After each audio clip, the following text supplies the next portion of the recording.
and actually getting ready for a fight can be actually quite miserable. There might be days you don't want to go to training, but you have to, but you still love it per se. But there's those days you want to stay in bed, but it's the fear of not being able to perform that gets you out of bed and gets you, running the hills that we did the other day. So today on the call we have Christopher McDonald. How you doing, Chris? I'm good, thank you. Thanks for taking the time out of your day. I know you just got home from running to actually have a conversation with me and share the insight that you've gathered along your journey. Yep. Tough run. Christopher, do you want to tell us who is Christopher McDonald? I'm from Northern Ireland. My journeys have taken me. I used to be a professional MMA fighter. I started off, I've just always been very sporty, so I played a lot of sports at a pretty good level. But my MMA journey took me from Northern Ireland to Jamaica for 8 years. And then where I got a job, and then I had my own gym in Jamaica, and then we moved again for work. I run hotels and beach clubs. So I moved to Thailand with my wife, who's Jamaican, who I met in Florida. When we were both on internships for university. We now live in Thailand. We've been here 8 years, living and working. We've had 2 children here, Isaac and Naya, who are both 5 and 7, which is probably the biggest challenge of my life by far. And that's really it. All in a dog. We have a dog called Rufus. Okay, awesome. So it sounds like you, obviously, like you said, grew up in Ireland, but thereafter you actually went over to Jamaica to start training. Right? Is that correct? Oh, so basically I broke my leg playing football or soccer, as people do it. I've always been interested in boxing. When I was in primary school, a friend of mine, his father used to box for the police. So he used to take us up to the gym, and I had a lot of friends that were boxers. So I was always sort of into the boxing side of things. And then I broke my leg when I was 28 playing football. And I told my mother I'd take up something safer. And I ended up in MMA, and I thought I trained, I think, 1.5 years in MMA, and I thought, no fights then. I thought, okay, well, I'm moving to Jamaica to be with my then girlfriend because I got a job out there, and I thought that was the end of the career. And I ended up opening the space of a gym up there, training a national taekwondo team, getting sponsorship, but also affiliation with IBG, which is an MMA camp in Indiana. So they started coming to Jamaica. I started going to Indiana. Also, my Brazilian Jiu-Jitsu coach, Tim Sled, who had his own gym, Small Axe Jiu-Jitsu. And basically, so it really, really kicked off in Jamaica whenever people in Trinidad, the fights started in Trinidad and Tobago. And they say, hey, would you like to come down and fight? And I thought, oh, okay. So it was quite interesting because I was working at the time full time. So you have to get up early in the morning, do some training, do your sparring at night while working all day. So yeah, I really only got into it much when I was in Jamaica and when I got the call from Trinidad. And then when I got my first win in Trinidad, I thought, they started calling me more, the sponsors came in more, and I started to take off from there. Okay. So like you said, obviously your time in Jamaica unlocked a new level of, like you say, fighting for you in MMA. And then, so speak to me a bit about how that changed from your earlier days when you were doing boxing, because I know you said that you started out in boxing because a friend's dad was a coach, and that's how you guys all started getting into it. But how did it differ in terms of, boxing as something that you're doing for fun to something that you're doing training to fight? To be professional. Yeah. Like I said, it was always a hobby, boxing, and obviously, growing up in Northern Ireland, it's probably better you're able to handle yourself. But yeah, it was really like in any sport. I'm just stupidly competitive in tennis, any sport I play. So moving over to MMA, I thought it was the ultimate challenge because the training was a lot different. Twice a day, 6 days a week. You have to come down from 200 pounds to 170 pounds. So there's a lot where, you love the sport and you want to do it for fun, but then actually getting ready for a fight can be actually quite miserable. There might be days you don't want to go to training, but you have to, but you still love it per se. But there's those days you want to stay in bed. But it's the fear of not being able to perform that get you out of bed Mm-hmm. and get you, you know, running the hills that we did the other day. Or so, like I said, boxing was always a hobby, but I've always played competitive sports. And like I said, I'm not really a fighter. I don't go out and start fights or anything. I just basically took that level of competitiveness from football or tennis or anything I've done, just a winning mentality to hopefully moving it into this. And that was really it. Yeah. That's awesome. I like the analogy you made earlier where you said, you know what, fear was a great driver in getting you out of bed. And sometimes people think that fear is something that, you know, it's something that's bad, something that keeps us back from becoming who we can become. But if you can be in the driver's seat, allowing and controlling the fear, like you said, they're using it to say, you know, it's either I get up or I'm going to get my ass handed to me. So in that way, you're like, you know what, you're using fear to serve you, and then it can be powerful. So that's really powerful. I mean, I think with fear, you know, I always had a fear not of going in there to fight. I always had a fear of losing. I just hate to lose in anything. But when I was going in, you know, I got to a fight in Northern Ireland in Belfast. It's pretty big. I think it was on HBO. They did a DVD and all this of it. Some pretty ex-UFC fighters were on it. And you get to the arena. The arena's packed. You know, that's a whole different fear. The music's blasting while other fighters are going before you, and then fighters are coming back into the locker room, you know, with their face a mess. And there's a lot there that says, so that's one type of fear. The other type of fear is, you know, not being able to succeed. So all these things, when you go in there, make you sharp.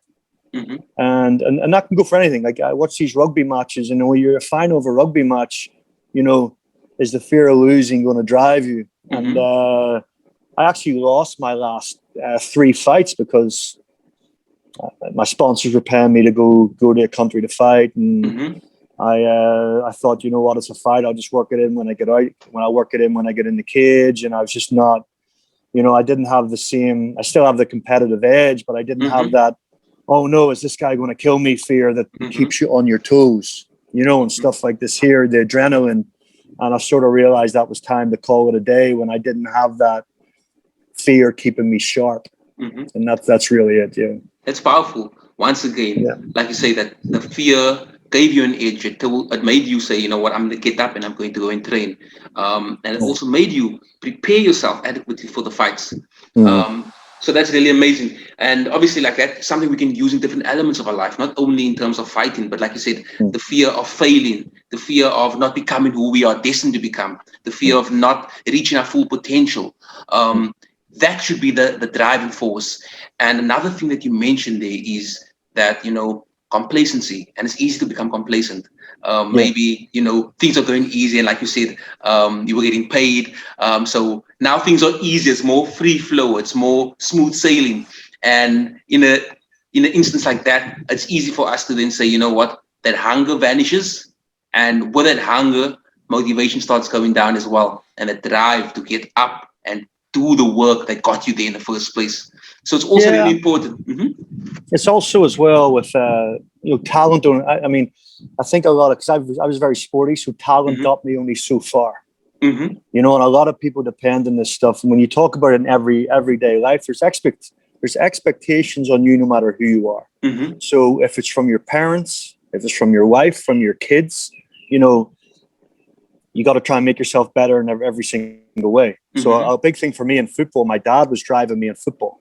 And he was very, you know, so I always wanted to impress him. So there was always that drive to get that pat in the back and stuff like that there. But yeah, I mean, it translates to everything in your work life as well. You don't want to let people down. You want to be good at what you do. You don't want to be embarrassed. You know, I lost a fight once in 16 seconds. I trained so hard for it, and I just got caught in a submission. And I was so embarrassed. And I went back and trained even harder, hoping that'll never happen again. But it's the same things. You make a mistake in work, you know, things can be embarrassing. You're like, no, I don't want to do that again. You know, so it's just stemming off what you're saying. You know, I mean, it's comes into personality and your own mentality. You know, and that's where you go from there. You know. But I like also that you said that, you know, the fact that you lost, it didn't mean that, oh, I was embarrassed because I lost the fight in the first 16 seconds. It wasn't like, oh, and I'm giving up my fighting. I'm not good enough. It's like, I'm going back, I'm training even harder, and I'm coming back even better. And that's something that many of us can take away as well, because sometimes a knockout, sometimes losing in the first round, sometimes not getting that business up and running doesn't mean that it's the game over for you. It just means how can you go back and prepare to actually execute even better next time around, the next round. Exactly. Yeah. So I like that. Then speak a bit about, losing, because yes, winning is all good and all, because we obviously, like you said, use the fear of losing to drive you to actually prepare adequately, to actually put in the work effort. Yeah. But now we can only control our effort. We can't control the outcome.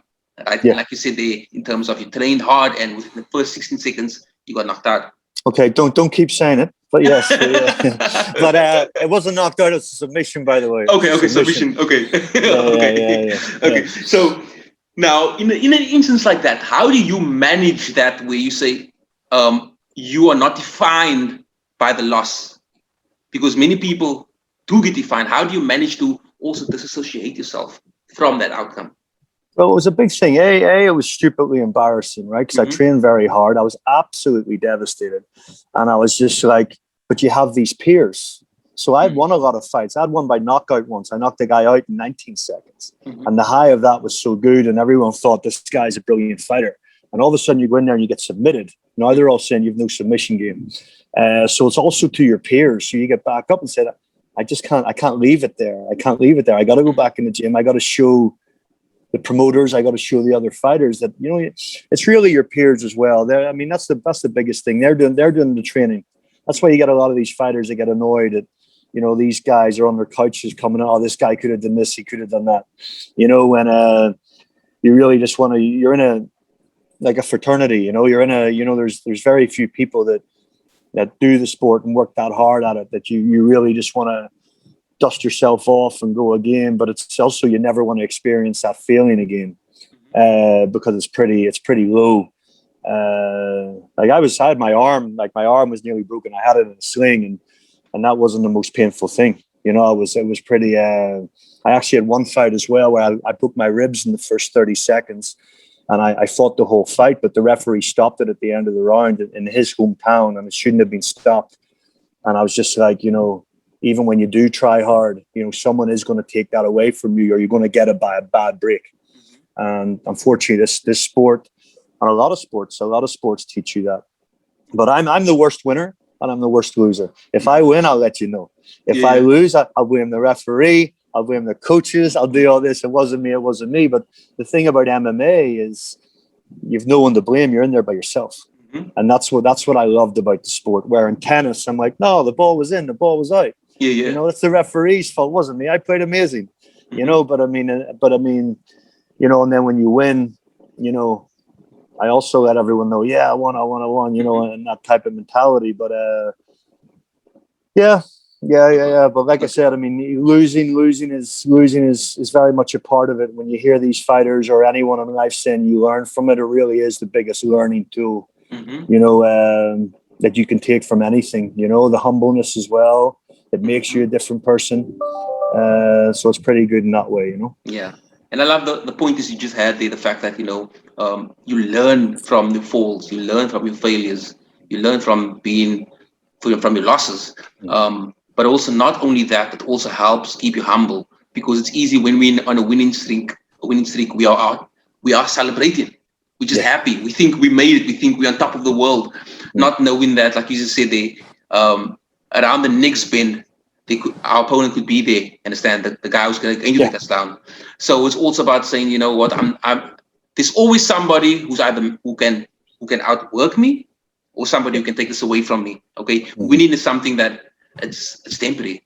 It's like any emotion. It's fleeting. It comes and it goes. Yes, we can always have that moment, that memory, but at the end of the day, we need to get back to it. We have to say, okay, I'm getting back to it. I'm going to it again and going through it again.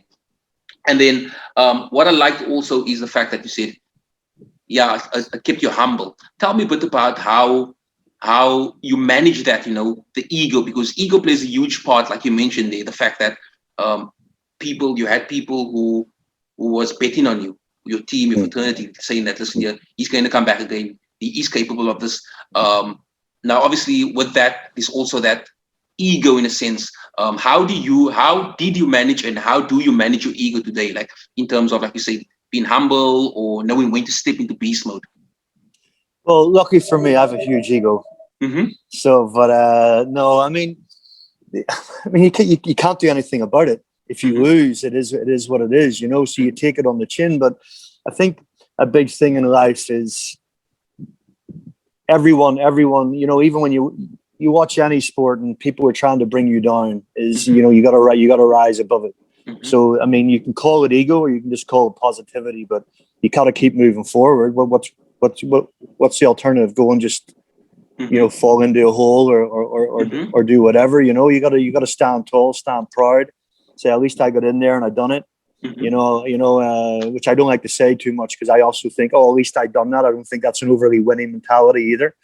But I think you got to know how to move on to the next one. And like I said, your ego is going to take hits. Someone is going to get the better of you in anything you do, whether it's work, life, anything. You rise above it, you move on, and these people bringing you down, and you got to remember they're insecure.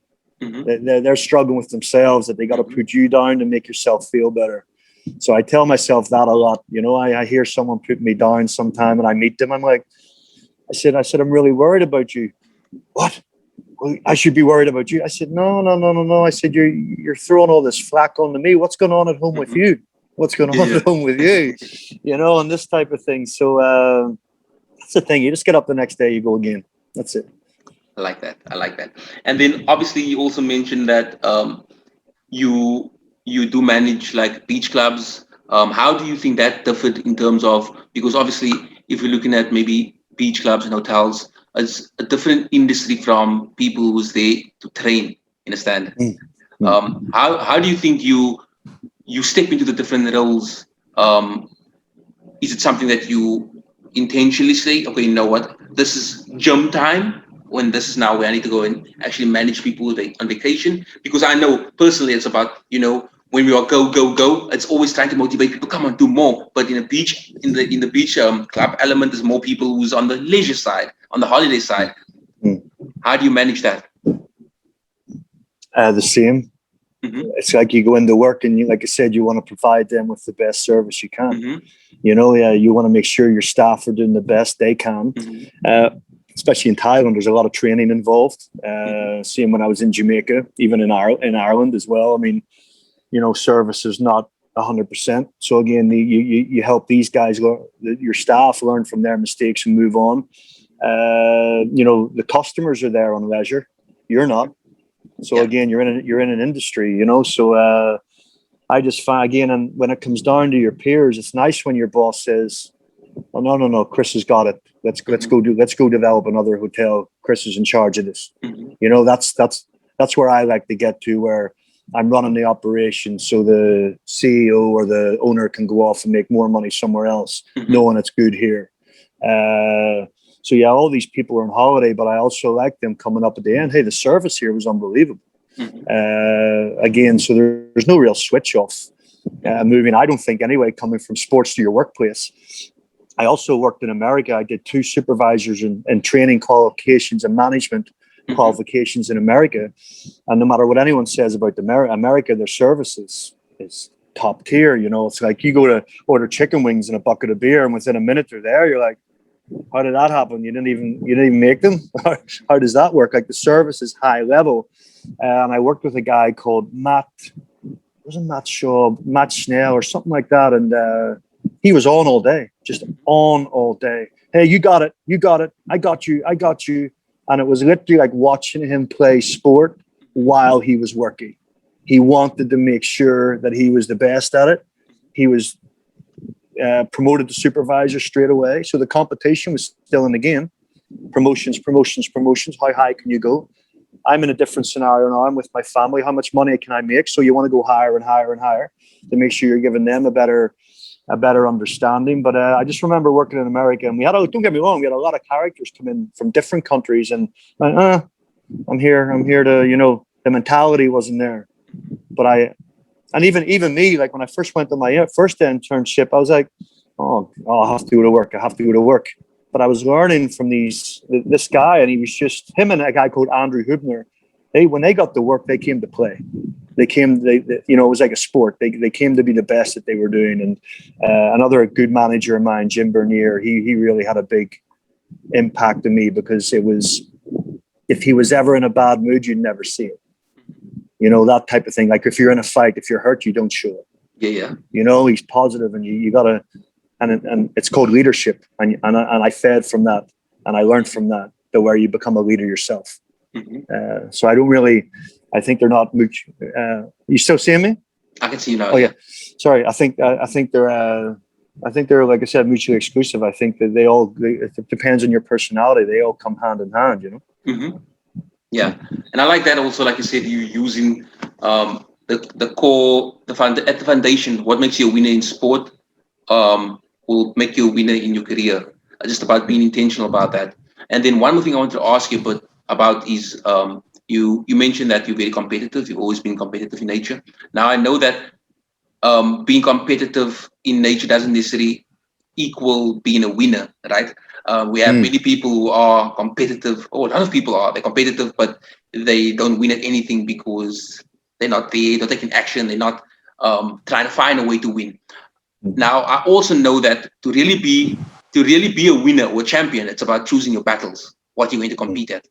Okay, being okay with being a loser in one area. How do you manage that? How do you say, okay, this is something that I want to focus on, and this is something I want to be a winner and then moving on. How do you manage that specifically? That's a tough question. I can't even explain it. I just really did it. It was just part of me. Like, I had a lot of good mates that I really looked up to that were high level boxers. They came out of a small club in my hometown in Bangor. So it was never for me. It was never really managing it. It was just a matter of who I am. You go and do it. But you also, when you're like, for example, as well, which is quite interesting, I'm not being big headed. I've always had quite good dexterity. I've been quite good at sport. You know, you get a lot of people that are not. Or they are good, but they're good in certain facets. So I was coaching under fives football, right? And I had 10 players, kids, 5. Yeah. One kid wanted to do nets, and you could just see he would be a goalkeeper. You could just see the catching the ball, all this stuff. The other kids now, there was one kid couldn't kick the ball in front of him and keep it close to him, but boy, he could tackle. And from a young age, that's what you really need. The best way I can explain it, you need to make sure you have the right people around you. So if you're asking me, how did you manage your stuff? Well, I had a guy come from Trinidad who was a very, very high level wrestler. And I taught him boxing every night. He taught me wrestling every night. And that's how I got it better in that facet, because when it comes down to it, it's not your talent. It comes down to a lot of technique. And that's what you find in that. So when I look back in these kids, I said, okay, I said to my son, you're the tackler, Isaac. You're going to win the ball. You're going to give it up to Coco and Henry. They're the ones with the control and the best shot. And my son says, Daddy, does that mean I can slide tackle all the time? He's like, yeah. He goes, great. So already he's understanding what he likes to do. Yes. Right. So you're thinking as a coach, he's going to be a midfielder. He's going to win the ball. He's going to move the ball on. But this other kid was 4 and he was a genius. Like, I couldn't believe how he was moving the ball. So again, the best way I can say you surround yourself with the right people, and you also, they need to see what you need to work on, your strengths and weaknesses, especially if you have ego. When you talk about winners, when you get this ego of, no, I'm not good. Well, you just lost. Yeah. So what do you need to improve? I can tell you now, you need to start listening to me.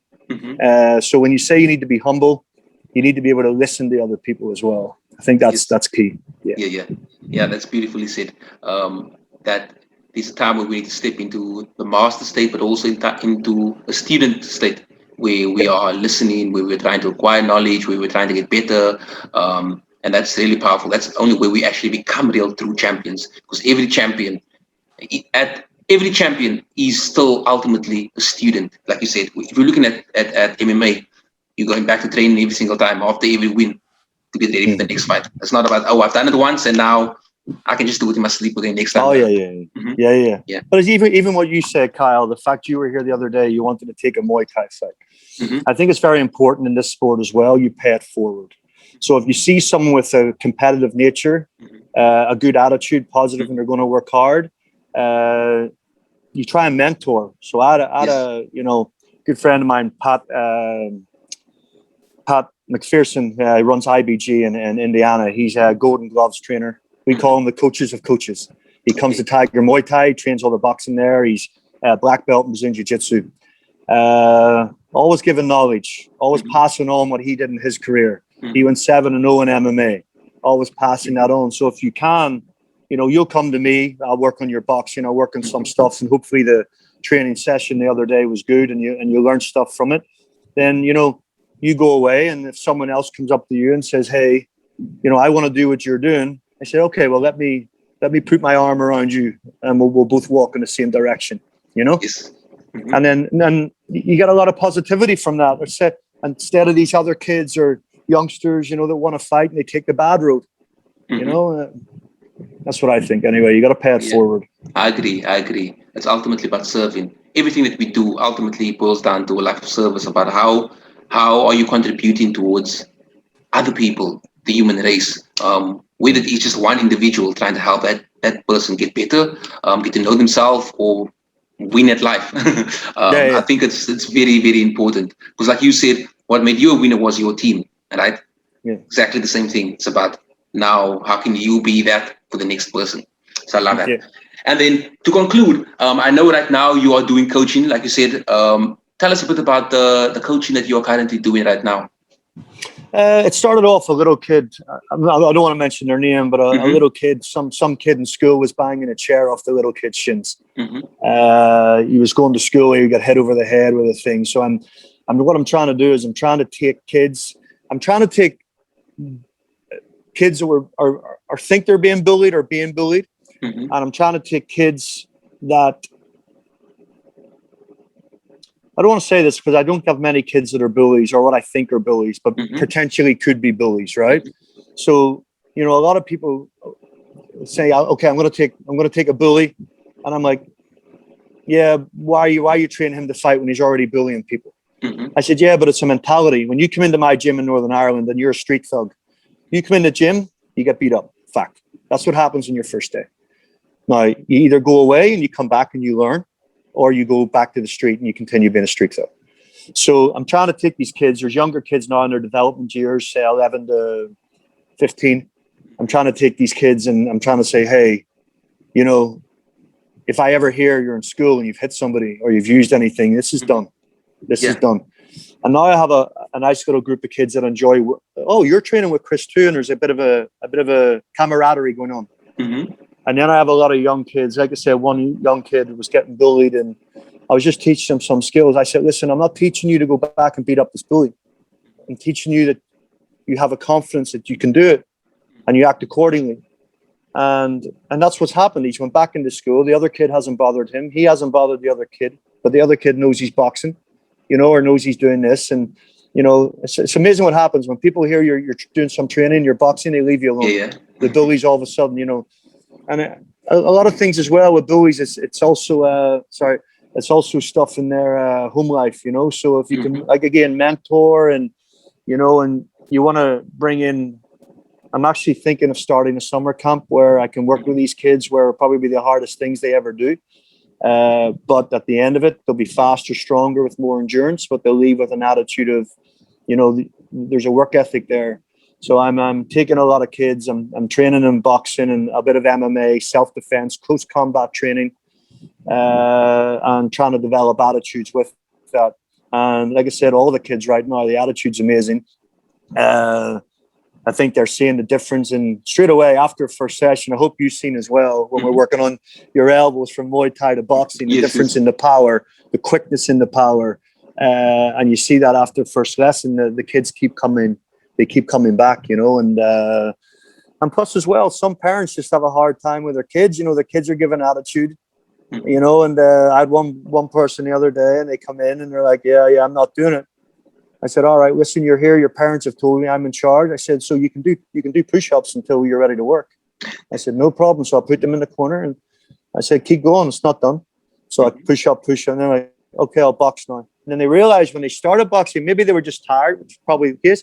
But when they started, they realized how much they loved it. And when they start hearing the pads hitting the right way. So yeah, it's been pretty good and a bit eye-opening for me just to see, especially in Thailand here, where you know yourself, you growing up in South Africa, me growing up in Ireland, we used to pick a ball for 3 hours a day. We didn't have phones and laptops and all this stuff. We were kicking a ball for 3 hours a day or doing some type of sport, where here they're all on their laptops. As soon as they get home, they're playing, Minecraft or something, where their parents are like, no, you're going to boxing for an hour.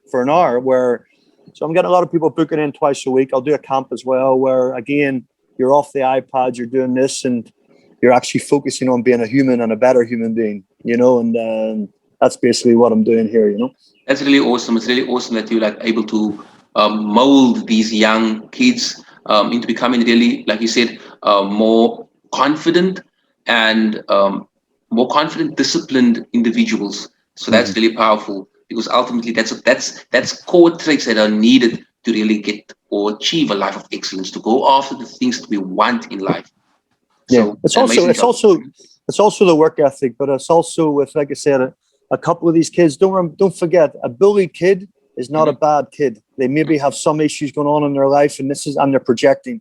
So if you can work with that kid and take that away from them, plus when they look at me, I say, look, I'm tougher than you. I said, do you want me to beat up you?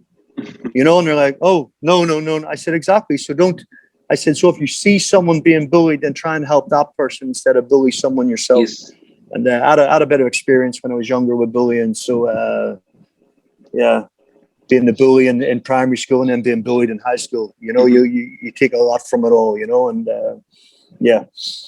Awesome. Yes, well, I'd just like to say thank you for taking the time out of your day to chat with me and to share your journey, your insight about what it takes to win. Thank you. And thanks for having me. Much appreciated. Thank you so much. Good man.